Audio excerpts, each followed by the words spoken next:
প্রিয় শিক্ষার্থীবৃন্দ, আশা করছি তোমরা সবাই ভালো আছো।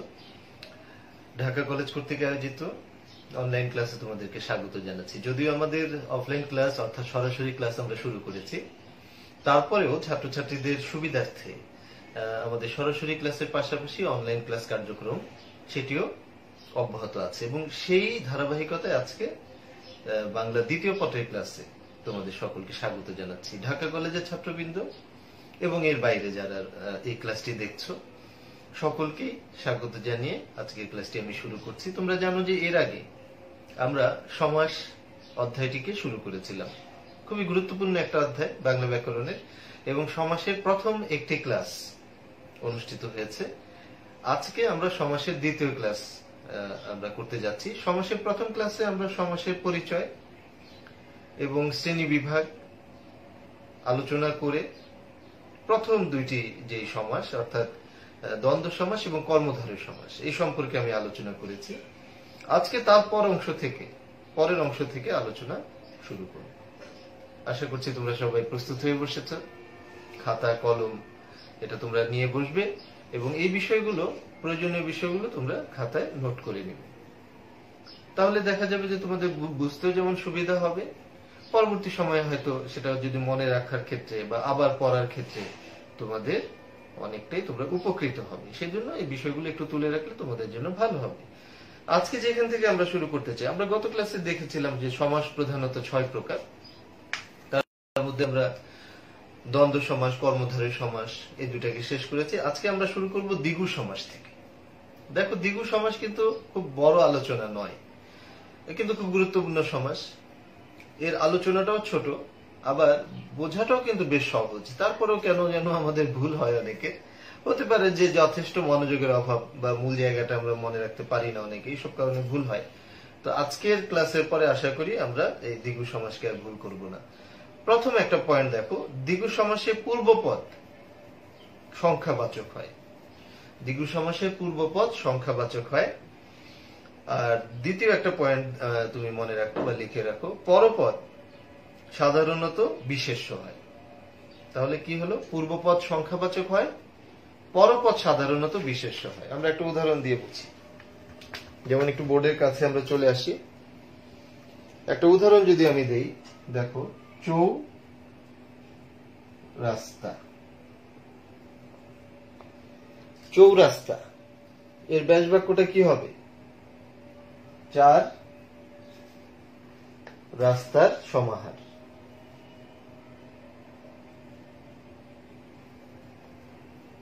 4 রাস্তার সমাহার। তাহলে এখানে পূর্বপদ হচ্ছে চৌ আর পরপদ হলো রাস্তা।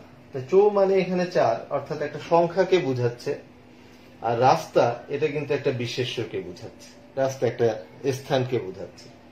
তো পূর্বপদ যখন তোমার একটি সংখ্যাবাচক হয়, পরপদ যখন বিশেষ্য হয়, তখন দ্বিগু সমাস গঠিত হয়। 3 নম্বর আরেকটা পয়েন্ট তুমি দেখো, পরপদের অর্থ প্রাধান্য পায়। অর্থাৎ চৌরাস্তা বললে কিন্তু রাস্তাটাকে প্রাধান্য দেওয়া হয়, পরপদের অর্থ প্রাধান্য পায়। আর চতুর্থ আরেকটা কথা তুমি মনে রাখবে, ব্যাস বাক্যে সাধারণত সমাহার কথাটি উল্লেখ থাকে। এই যে সমাহার কথাটি, এটি কিন্তু কেবল দ্বিগু সমাসে উল্লেখ থাকে, আর কোন সমাসে এটা উল্লেখ থাকে না। তাহলে কি কি পয়েন্ট আমরা পেলাম? পূর্বপদ সংখ্যাবাচক হয়, পরপদ বিশেষ্য হয় এবং পরপদের অর্থই প্রাধান্য পায়, কারণ চৌরাস্তা বললে একটা রাস্তাকেই বোঝায়, আর ব্যাস বাক্যে সমাহার কথাটির উল্লেখ থাকে। তুমি আরো একটি উদাহরণ যদি দেখো, যেমন ত্রিফলা। 3 ফলের সমাহার। 3 ফলের সমাহার, ত্রিফলা। তাহলে এখানে দেখো পূর্বপদ কি? ত্রি মানে কি? 3, একটা সংখ্যাবাচক শব্দ। পরপদ হচ্ছে ফল থেকে ফলা, তার মানে একটা নাউন, এবং এখানে কিন্তু ফলটাকে প্রাধান্য দিয়েছে, যে 3টা ফলের মিশ্রণে এই বিষয়টি তৈরি হয় ত্রিফলা। হতে পারে ত্রিফলার একটা তেল। একটা সময় কিন্তু ত্রিফলার একটা তেল খুব বিখ্যাত ছিল বাংলাদেশে, আমলকি, হরিতকি, বহেরা, এই 3টি ভেষজ ঔষধ দিয়ে ত্রিফলার তেল এটা খুব বিক্রি হতো। যাই হোক, তাহলে এখানে 3টি ফল আছে, এই ফলটাই কিন্তু এখানে প্রাধান্য পায়, আর ব্যাস বাক্যে সমাহার কথাটি উল্লেখ থাকে। এই বৈশিষ্ট্যগুলো যখন আমরা একটা সমাসের মধ্যে পেয়ে যাই, তখন কিন্তু আমরা বুঝি যে এটি একটি দ্বিগু সমাস আমাদের হলো। দ্বিগু সমাসে কিন্তু এই কিন্তু মূল পয়েন্ট। তুমি যদি অন্য আরেকটা উদাহরণের কথাও চিন্তা করো, যেমন ধরো শতাব্দী, শত অব্দের সমাহার শতাব্দী, তাহলে দেখো পূর্বপদ শত একটা সংখ্যাকে বোঝাচ্ছে, পরপদ অব্দ একটা বছরকে বোঝাচ্ছে, নাউন, এবং সমাহার কথাটি আছে। তাহলে এইভাবে আমরা দ্বিগু সমাসকে নির্ণয় করতে পারবো, সমাহার কথাটি থাকবে ব্যাস বাক্যের ভিতরে। তো আশা করি এটা আমরা বুঝতে পেরেছি, সহজ একটি সমাস ছিল। তারপরে আমরা যে সমাসটিকে আলোচনা করা শুরু করব সেটি হচ্ছে আমাদের তৎপুরুষ সমাস। তৎপুরুষ সমাসের কথা বলছিলাম। তো তৎপুরুষ সমাস এটা কিন্তু বেশ একটি বড় একটি সমাস, মানে অনেকগুলো শ্রেণী এর আছে, কিন্তু খুব সহজ, কঠিন কিছু নয়। একটু আমরা বোঝার চেষ্টা করি। পূর্বপদে দ্বিতীয়াদি বিভক্তি লুপ্ত হয়ে তৎপুরুষ সমাস গঠিত হয়। পূর্বপদে দ্বিতীয়াদি, দেখো দ্বিতীয়াদি, এই দ্বিতীয়াদি শব্দটার অর্থ কি? দ্বিতীয়াদি শব্দটার অর্থ হচ্ছে দ্বিতীয়া থেকে সপ্তমী পর্যন্ত। আমরা জানি যে শব্দ বিভক্তি যে 7 প্রকার, দ্বিতীয় বিভক্তি, তৃতীয় বিভক্তি, চতুর্থ বিভক্তি, পঞ্চমী, ষষ্ঠী, সপ্তমী। এই যে তোমার শব্দ বিভক্তিগুলো আছে, এই দ্বিতীয়া থেকে সপ্তমী পর্যন্ত যে কোনো বিভক্তি লুপ্ত হয়ে তৎপুরুষ সমাস গঠিত হতে পারে।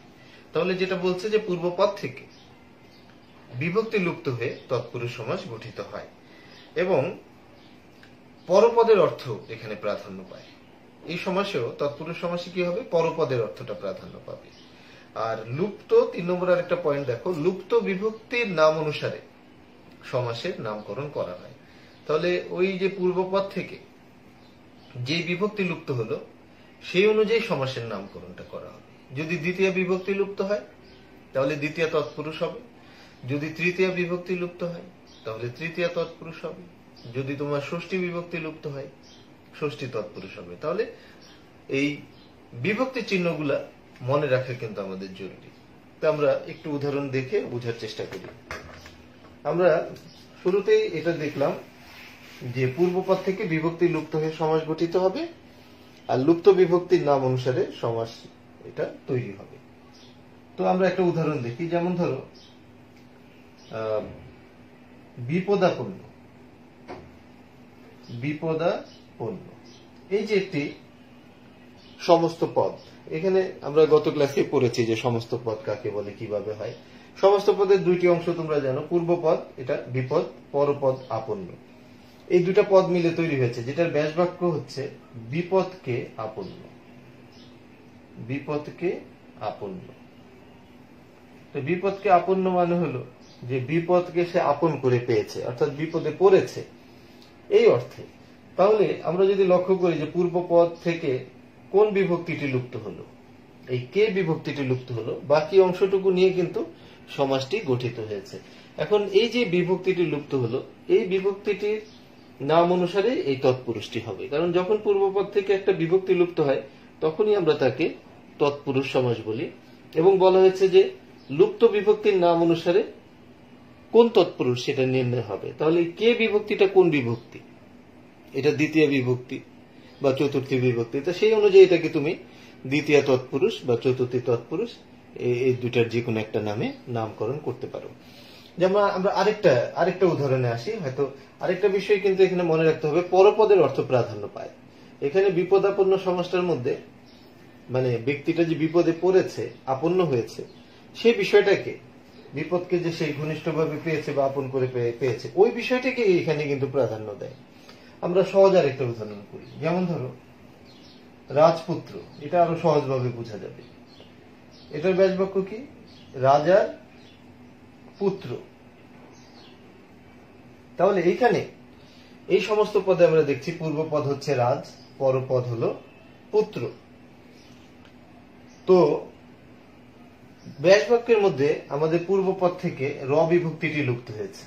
তো আমরা জানি যে পূর্বপদের একটি বিভক্তি লুপ্ত হয়ে তৎপুরুষ সমাস হয়, এখানে তাই হলো। ফলে আমরা বুঝলাম এটা তৎপুরুষ। আর যে বিভক্তি লুপ্ত হয়েছে সেই অনুযায়ী সমাসের নামকরণ হবে। তাহলে এখানে র বিভক্তি, এটা হচ্ছে ষষ্ঠী বিভক্তি, ষষ্ঠী, ফলে ষষ্ঠী তৎপুরুষ সমাস এখানে গঠিত হবে। এবং এই তৎপুরুষ সমাসের আরেকটা মূল বৈশিষ্ট্য হচ্ছে পরপদের অর্থ প্রাধান্য পায়। দেখো রাজপুত্র বললে রাজাকে বুঝায় না, রাজপুত্র বললে রাজার পুত্রকে বুঝায়। রাজপুত্র মানে রাজার ছেলে, সুতরাং এখানে পরপদের অর্থ প্রাধান্য পেয়েছে। ফলে আমাদের তৎপুরুষ সমাসের যে তিনটি বৈশিষ্ট্য, সেটা হলো বিভক্তি লুপ্ত হয়ে সমাসটি গঠিত, সেটা হয়েছে, পরপদের অর্থ প্রাধান্য পেয়েছে। ফলে আমরা বুঝলাম এটা তৎপুরুষ সমাস। এবং কোন তৎপুরুষ সেটা আমরা বিভক্তি দেখে বুঝতে পারলাম যে ষষ্ঠী বিভক্তি লুপ্ত হয়েছে, অতএব এটা হবে ষষ্ঠী তৎপুরুষ।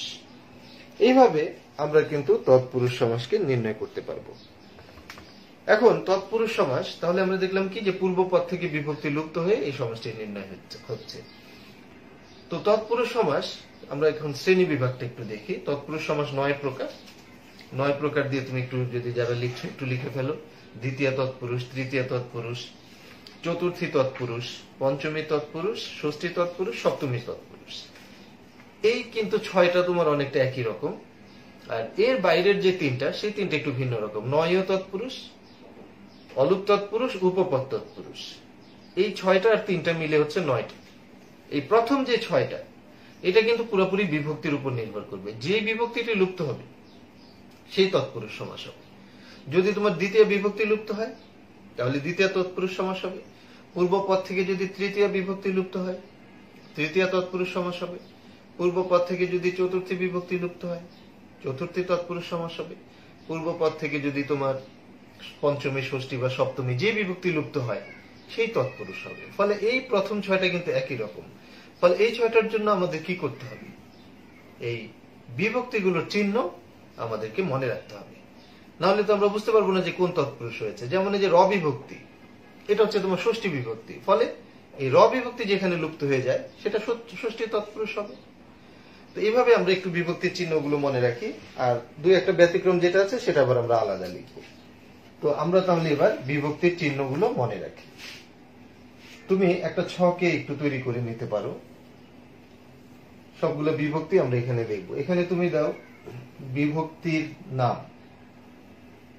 বিভক্তির নাম, আর এখানে দাও বিভক্তির রূপ, বিভক্তির রূপ, অর্থাৎ কোন বিভক্তির কি কি রূপ আছে। তাহলে আমরা প্রথমেই দেখলাম বিভক্তির নামে আমরা দেখি দ্বিতীয় বিভক্তি। দ্বিতীয় বিভক্তির ভিতরে আমাদের কোন কোন রূপগুলো রয়েছে আমরা যদি একটু দেখি, তাহলে দ্বিতীয়তে আছে আমাদের কে আর আছে আমার রে, এই দুইটা আছে। এবার দেখো তৃতীয় বিভক্তি, বিভক্তির নাম তৃতীয়া। এর রূপে কি কি আছে? দ্বারা, দিয়া, কর্তৃক। এই 3টা হচ্ছে তৃতীয় বিভক্তির মূল 3টা রূপ। এবার আসো চতুর্থী। এর মধ্যে কি আছে? কে, রে, এই দুইটি আছে। পঞ্চমী, পঞ্চমীর মধ্যে রয়েছে হতে, থেকে, চে, এই 3টি রয়েছে। ষষ্ঠী, ষষ্ঠীতে 2টি আছে মূলত, র, এর। আর সবশেষে যেটা সপ্তমী, সপ্তমীতে আছে এ, অ, তে। তাহলে এইগুলো কিন্তু তোমার বিভক্তির রূপ। যখন, যেমন আমরা যদি একটা উদাহরণ এখানে বলি যে বিলাত ফেরত, বিলাত থেকে ফেরত, তাহলে আমাদের থেকে এটা লুপ্ত হলো, যার জন্য আমাদের হবে পঞ্চমী তৎপুরুষ সমাস। আমরা যদি বলি মধু মাখা, হ্যাঁ একটু চিন্তা করে তো কোনটা হবে? মধু দ্বারা মাখা, তাহলে কোন তৎপুরুষ? দ্বারা, এটা হলো তৃতীয় তৎপুরুষের মধ্যে পড়েছে। আমরা যদি বলি চা বাগান, চায়ের বাগান, চায়ের বাগান, এর বিভক্তি কোন তৎপুরুষ হবে? ষষ্ঠী তৎপুরুষ। তুমি যদি বলো গাছ পাকা, গাছে পাকা, গাছে পাকা, এই বিভক্তি লুপ্ত হয়েছে, কোন তৎপুরুষে পড়েছে? সপ্তমী তৎপুরুষ। এইভাবে যে বিভক্তিটি লুপ্ত হয়ে তোমার সমস্ত পদটি গঠিত হবে, পূর্বপদ থেকে যে বিভক্তিটি লুপ্ত হবে সেই বিভক্তির নাম অনুযায়ী তৎপুরুষ সমাসটি গঠিত হবে দ্বিতীয় থেকে সপ্তমী পর্যন্ত। এখানে তোমাদের একটি প্রশ্ন নিশ্চয়ই জেগে আছে, সেটি হলো এই যে দ্বিতীয়ার মধ্যে যে 2টি আছে কে এবং রে, চতুর্থীর মধ্যেও তো এই 2টি আছে। এইখানে একটু অনেকের প্রশ্ন জাগে যে 2টা তো একই হলো, তাহলে যখন কে বিভক্তি লুপ্ত হবে, যেমন ওই যে বিপদাপন্ন, বিপদকে আপন্ন উদাহরণটা আমরা করলাম, সেটা কি আমরা দ্বিতীয় লিখবো না চতুর্থী লিখবো? সেখানে তো কে এবং রে, কে তো দুই জায়গাতেই আছে আমার, তো অ্যাকচুয়ালি এটা তুমি দ্বিতীয় লিখতে পারো, চতুর্থীও লিখতে পারো, কোনো অসুবিধা নাই। এই দ্বিতীয় আর চতুর্থীর এই একটা বিষয় ছাড়া আর সবগুলাতে একই রকম। যেমন তুমি যদি একটা উদাহরণ দাও, যেমন ধরো যে আমরা একটা উদাহরণ যদি দেই এরকম, দুঃখপ্রাপ্ত, এটা তো আমরা দিলামই না, দুঃখপ্রাপ্ত আমরা দেই নাই, আমরা দিয়েছি বিপদাপন্ন। তাহলে আমরা যদি আরেকটা উদাহরণ নিই, দুঃখপ্রাপ্ত, তাহলে এটার ব্যাস বাক্য হবে কি দুঃখকে প্রাপ্ত, অর্থাৎ উনি কিন্তু দুঃখকে পেয়েছেন, তাই দুঃখপ্রাপ্ত। পূর্বপদ থেকে কে বিভক্তি লুপ্ত হয়েছে। এখন তোমার প্রশ্ন হবে তাহলে এটা কি আমরা দ্বিতীয় বলবো না চতুর্থী বলবো? কারণ কে বিভক্তি তো দ্বিতীয়তেও আছে চতুর্থীতেও আছে, তখন কি বলবো? এটা দ্বিতীয় বলতে পারি, আমরা চতুর্থীও বলতে পারি, কোনো সমস্যা কিন্তু নেই। কে বিভক্তি দুই জায়গায় আছে, সুতরাং তুমি যে কোনোটাই এখানে লিখলে সেটাই কারেক্ট, সুতরাং এটা নিয়ে বিভ্রান্ত হবে না। তবে দ্বিতীয় আর চতুর্থীর মধ্যে কিন্তু একটা জায়গায় একটু পার্থক্য আছে। সেটা কি? সেটা হলো অন্য আরেকটা পয়েন্ট। একটু তোমরা বিষয়টা আমি বোর্ডে দেখাই, একটু কাছে খুব মনোযোগ দিয়ে দেখো। এই কে অথবা রে বিভক্তির ভিতরে কোনো সমস্যা নাই, এটা তুমি দ্বিতীয় বা চতুর্থী যে কোনোটাই লিখতে পারো। তবে বিশেষ দ্রষ্টব্য দিয়ে একটা পয়েন্ট লিখে নাও, সেটা হলো ব্যক্তি অর্থে, ব্যক্তি, এই ব্যক্তি অর্থে দ্বিতীয় তৎপুরুষ সমাস, ব্যক্তি অর্থে দ্বিতীয়,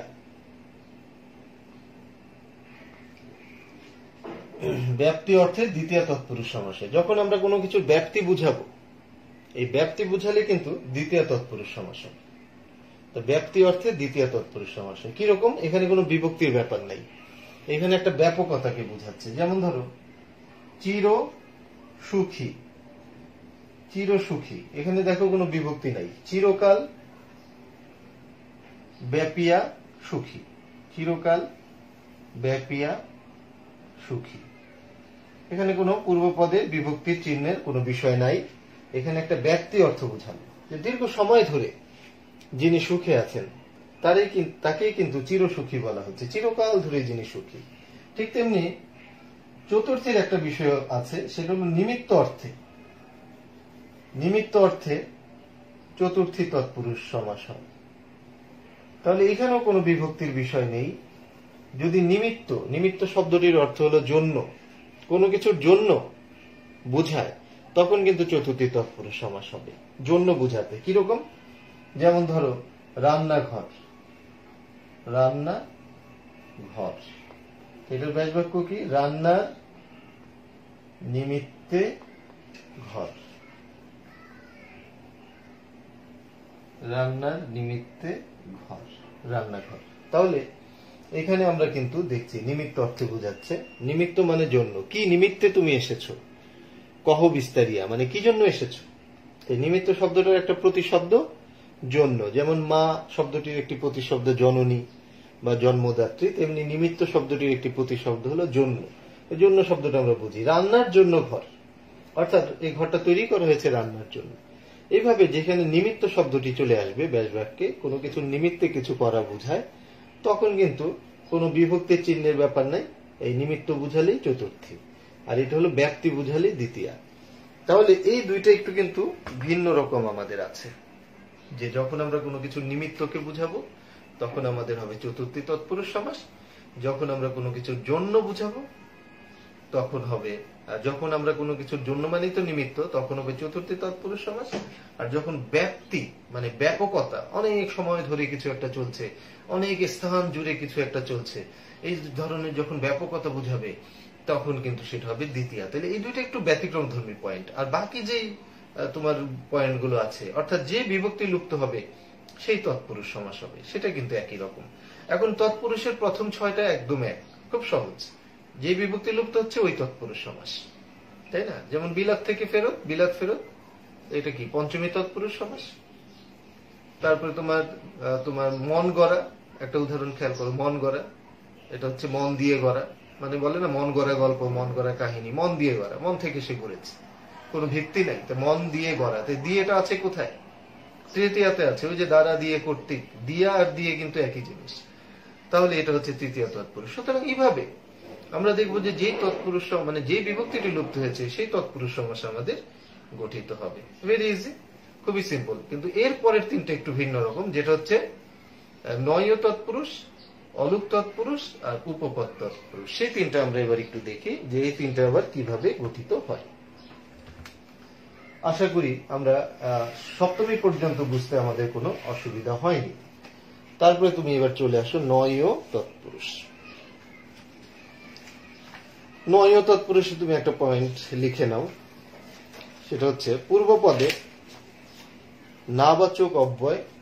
আচ্ছা দেখো এই পয়েন্ট একটু যারা লিখছো, নাবাচক অব্যয়ের পূর্বে বসে এই সমাস গঠিত হয়। নাবাচক অব্যয় পূর্বে বসে এই সমাসটি গঠিত হয়। তাহলে এটা এমন একটা তৎপুরুষ যে তৎপুরুষের শুরুতে একটি নাবাচক অব্যয় বসবে। যেমন দেখো অবিশ্বাস, এটার ব্যাসবাক্য কি? নেই বিশ্বাস। যে জিনিসটাই তোমার বিশ্বাস নাই সেটাই তো অবিশ্বাস, নেই বিশ্বাস। সুতরাং এই যে এই অটি কিন্তু এখানে নেই অর্থে বসলো, নাবাচক একটি অব্যয় পূর্ব পদে বসেছে। এইভাবে নাবাচক অব্যয় যখন পূর্ব পদে বসবে তখন যে সমাসটা হবে সেটাই হচ্ছে তোমার নয় তৎপুরুষ সমাস। তুমি যদি আরেকটা উদাহরণ দাও, অলৌকিক। অলৌকিক এটা কি? নয় লৌকিক। যে জিনিসটা লৌকিক না সেটাই তো অলৌকিক। তো সুতরাং এখানে কিন্তু পূর্ব পদে বসেছে, যেটার অর্থ নয়। এভাবে নাবাচক অব্যয় পূর্বে বসে যে সমাসটি গঠিত হবে সেটি হবে তোমার নয় তৎপুরুষ সমাস। আশা করি এটা তুমি বুঝতে পেরেছো। সবসময় একটা নাবাচক অব্যয় শুরুতে বসবে। তারপরে রয়েছে অলুক তৎপুরুষ সমাস। অলুক তৎপুরুষ, তো অলুক তৎপুরুষটা কিরকম একটু আমরা খুব সহজে আমরা বোঝার চেষ্টা করব। আমাদের সহজে বুঝে নেওয়াটা মানে আমাদের স্টাইলটাই হবে খুব সহজে বুঝে নেওয়া, জটিল ভাবে আমরা যাব না। তাহলে অলুক তৎপুরুষে কি? এই সমাসের সমস্ত পদে কোনো বিভক্তি লুপ্ত হয় না। এটা কি হবে? এই সমাসের সমস্ত পদে কোনো বিভক্তি লুপ্ত হয় না। তৎপুরুষ সমাসের সংজ্ঞার ঠিক যেন ব্যতিক্রম। তৎপুরুষ সমাসে বলেছিল যে বিভক্তি লুপ্ত হয়ে সমাস গঠিত হলে তাকে আমরা তৎপুরুষ সমাস বলি। কিন্তু অলুক তৎপুরুষ হলো যে এই সমাসে সমস্ত পদে কোনো বিভক্তি লুপ্ত হয় না, তাহলে সেটা হবে অলুক তৎপুরুষ। যেমন তুমি একটা উদাহরণ যদি বলো, ঘোড়ার ডিম। ঘোড়ার ডিম, এটা ব্যাসবাক্য কি? ওই একই, ঘোড়ার ডিম। তাহলে আমাদের পূর্ব পদে একটা বিভক্তি ছিল যেটা রয়ে গেছে। যদি বিভক্তিটা লুপ্ত হতো তাহলে ষষ্ঠী তৎপুরুষ আমরা বলতে পারতাম, কিন্তু বিভক্তিটি রয়ে গেছে, ফলে এটাকে আমরা বলবো অলুক তৎপুরুষ। কারণ এখানে কি হবে? পূর্ব পদের বিভক্তি লুপ্ত না হয়ে রয়ে যাবে। আর আছে আমাদের উপপদ তৎপুরুষ, যেটা খুব বেশি গুরুত্বপূর্ণ তোমাদের। উপপদ তৎপুরুষ তোমাদের কিন্তু কোশ্চেন বেশি থাকে তৎপুরুষের মধ্যে অন্তত। এই উপপদ তৎপুরুষ, যার জন্য আমরা এটাকে একটা স্টার মার্ক করে রাখবো। আর হলো নয় তৎপুরুষ। এই দুইটা থেকে তোমার প্রশ্ন সাধারণত বেশি দেয়া হয় এক্সামিনেশনে। তার উপপদ তৎপুরুষটা কিরকম? একটু ভিন্ন রকম। এটা একটা পয়েন্ট দেখো, উপপদের সঙ্গে কৃদন্ত পদের যে সমাস হয় তাকে উপপদ তৎপুরুষ সমাস বলে। কার কার সাথে? উপপদের সাথে কৃদন্ত পদের। এই উপপদ প্লাস কৃদন্ত পদ। তো সংজ্ঞাটায় তোমার আছে, বইতে বলা আছে যে উপপদের সঙ্গে কৃদন্ত পদের যে সমাস হয় এরকম যদি একটা গঠন হয় সেটাই উপপদ তৎপুরুষ সমাস হবে। এখন একটা প্রশ্ন হচ্ছে যে উপপদের সঙ্গে কৃদন্ত পদের সমাস হবে, তো উপপদটা কি আর কৃদন্ত পদই বা কি? এগুলো কিন্তু তোমরা নবম দশম শ্রেণীতেও পড়েছো, তারপরে হয়তো অনেকে ভুলে গেছে, এই জন্য আমি আবার বলছি। কৃদন্ত পদ হলো কৃৎপ্রত্যয় সাধিত পদ। কৃৎপ্রত্যয় সাধিত পদই হলো কৃদন্ত পদ। আর উপপদ কি? কৃদন্ত পদের পূর্বে যে পদ থাকে সেটি উপপদ। হ্যাঁ, উপসর্গ ছাড়া। উপসর্গ হলে আবার সেটা কৃদন্ত পদ হবে না। কৃদন্ত পদের পূর্বে উপসর্গ ছাড়া অন্য যে পদই থাকুক সেটি উপপদ। তো সাধারণত সমাসের মধ্যে উপসর্গ তো সেভাবে থাকে না সমাসের ভিতরে, ফলে কৃদন্ত পদের আগের যে পদটা সেটাই তোমার উপপদ। এখন তুমি একটা উদাহরণ দিয়ে ব্যাপারটা বোঝার চেষ্টা করো, কারণ মুখে বললে যতটা হয় উদাহরণে তার চেয়ে অনেক সহজে বোঝা যায়। যেমন ধরো যে জলচর, এটার ব্যাস বাক্যটা কি? জলে চরে যে, যে অথবা যা বলতে পারো। হ্যাঁ, জলে চরে যে, সেটাই তো জলচর প্রাণীর ক্ষেত্রে। তাহলে জলে চরে যে, জলচর। তো এখানে কিন্তু আমরা দেখব যে উপপদের সাথে কৃদন্ত পদের সমাস হয়েছে। তো প্রথমে আমরা কৃদন্ত পদ খুঁজে নিই। এটা হলো কৃদন্ত পদ। দেখো, চর যোগ এ। তোমরা জানো যে এটা কিন্তু ধাতু, আর ধাতুর সাথে যে প্রত্যয় বসে তাকে আমরা বলি কৃৎ প্রত্যয়। ফলে ধাতু গঠিত পদই কিন্তু কৃৎ প্রত্যয় সাধিত পদ হয়, কৃদন্ত পদ হয়।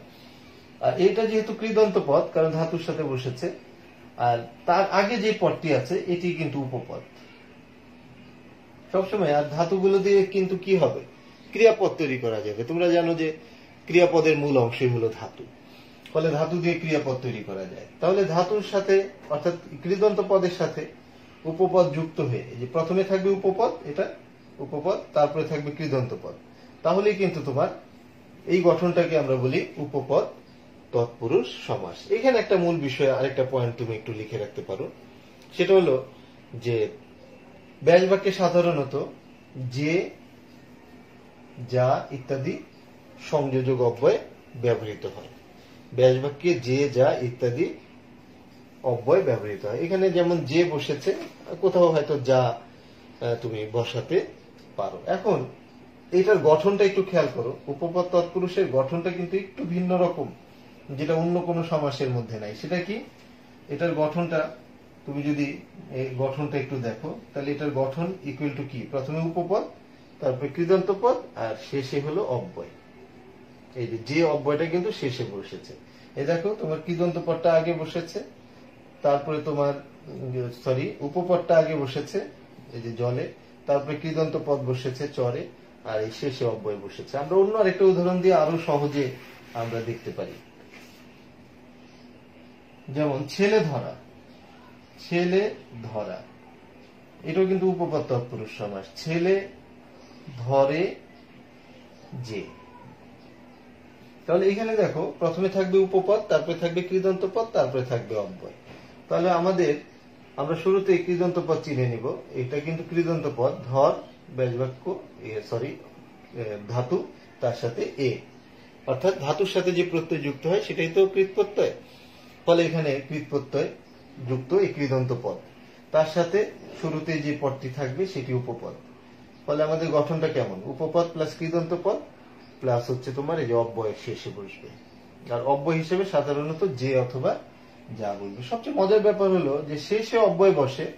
সাধারণত কোনো সমাসেই তোমার শেষে অব্যয় বসে না। যত সমাস আমরা করছি সবগুলোতেই দেখবো অব্যয়গুলো মাঝখানে বসে, কিন্তু শেষে অব্যয় বসে কেবল আমাদের উপপদ তৎপুরুষ সমাসে, যে অথবা যা। আর আরেকটা সমাসেও শেষে অব্যয় বসে, সেটা হলো বহুব্রী সমাস।